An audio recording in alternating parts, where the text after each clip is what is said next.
pavillon de la France pour l'exposition universelle de Milan est composé de plusieurs univers. Le premier, un jardin agricole qui présente les 59 productions agricoles différentes, productions végétales, pour montrer la diversité de la production agricole française. Également sur ce jardin, 3 grands écrans qui montrent les paysages français, qui parlent aussi des animaux, puisque nous ne pouvons pas avoir d'animaux vivants sur le site de l'exposition universelle, qui parlent de la mer et des ressources marines. Puis nous rentrons dans le pavillon, qui est un pavillon en bois du Jura, lamellé collé, pavillon démontable, remontable, à ventilation totalement naturelle, qui a un double symbole. Le premier symbole, c'est une halle, c'est une grande halle, parce que le défi alimentaire mondial du futur est d'abord un défi d'alimentation des villes, et la halle exprime la logistique alimentaire urbaine. Et puis c'est un bâtiment territoire qui est fait de multitudes de lignes, et ces lignes expriment la diversité des reliefs français.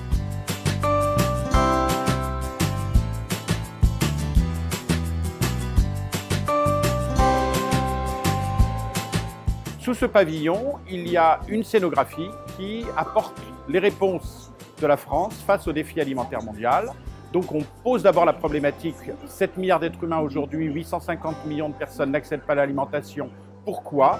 Et ensuite, progressivement, on découvre les réponses de la France qui relèvent de la science, qui relèvent de l'écologie, qui relèvent de la coopération internationale, qui relèvent de l'économie, qui relèvent de la qualité, bien évidemment, car la qualité alimentaire a autant d'importance que la quantité.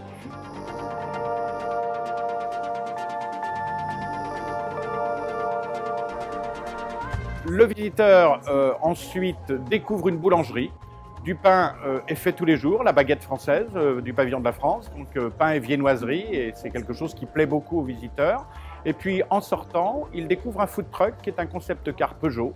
Et ce food truck montre que la France est tournée vers l'avenir, qu'elle a intégré la street food dans son concept alimentaire, mais en revanche avec une touche française, puisque dans ce food truck, il y a des chefs qui se succèdent. Il y a au sommet du pavillon, donc sur le toit, un grand restaurant de 300 couverts, le Café des Chefs du pavillon de la France, qui est animé par les Bocuse d'Or, donc des chefs Bocuse d'Or qui se succèdent et qui là aussi présentent des savoir-faire culinaires et des menus qui tournent pendant les 6 mois par période de 15 jours avec des chefs étoilés et qui permettent aux visiteurs et aux clients de découvrir le patrimoine, là encore, le patrimoine culinaire français.